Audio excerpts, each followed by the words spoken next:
അവിടെയാണ് ദയവായി അഭ്യർത്ഥിക്കാനുള്ളത്.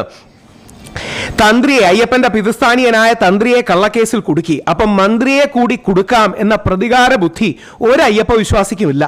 പ്രത്യേകിച്ച് ശബരിമല പ്രക്ഷോഭ കാലത്ത് വിശ്വാസികളെ അദ്ദേഹത്തിന് ആവും വിധം പിന്തുണച്ച ശ്രീ കടകംപള്ളി സുരേന്ദ്രനെ ശബരിമല സുപ്രീം കോടതി വിധിന്യായം തെറ്റാണെന്ന് പറയാൻ ധൈര്യം കാണിച്ച ഏക രാഷ്ട്രീയ നേതാവ് അദ്ദേഹമാണ്. അല്ലെങ്കിൽ നിങ്ങൾ ഇപ്പോഴും ചോദിച്ചാൽ നാളെ ഏതെങ്കിലും ഒരു കോൺഗ്രസ്സുകാരനോടോ ബി ജെ പിക്കാരനോടോ ബാക്കി CPM ലീഡേഴ്സിനോടോ ശബരിമല സുപ്രീം കോടതി വിധിന്യായം തെറ്റാണോ ശരിയാണോ എന്ന് ചോദിച്ചാൽ അവരൊരു ഉത്തരം പറയില്ല. വിശ്വാസികൾ പ്രധാനമാണെന്നൊക്കെ അവിടെ എവിടെയും തൊടാത്ത വരികളൊക്കെ പറയും. ശബരിമല സുപ്രീം കോടതി വിധിന്യായം തെറ്റായിരുന്നു, എന്ത് ചെയ്യാൻ പറ്റും? അതുകൊണ്ടല്ലേ സുപ്രീം കോടതി എന്ന മേൽക്കോടതികൾക്ക് അത് റെഫർ ചെയ്തത്. സുപ്രീം കോടതി പോലും, അതായത് 5 അംഗ ബെഞ്ചിന്റെ സുപ്രീം കോടതി വിധിയിൽ 4-1 ഞങ്ങൾ തോറ്റത്.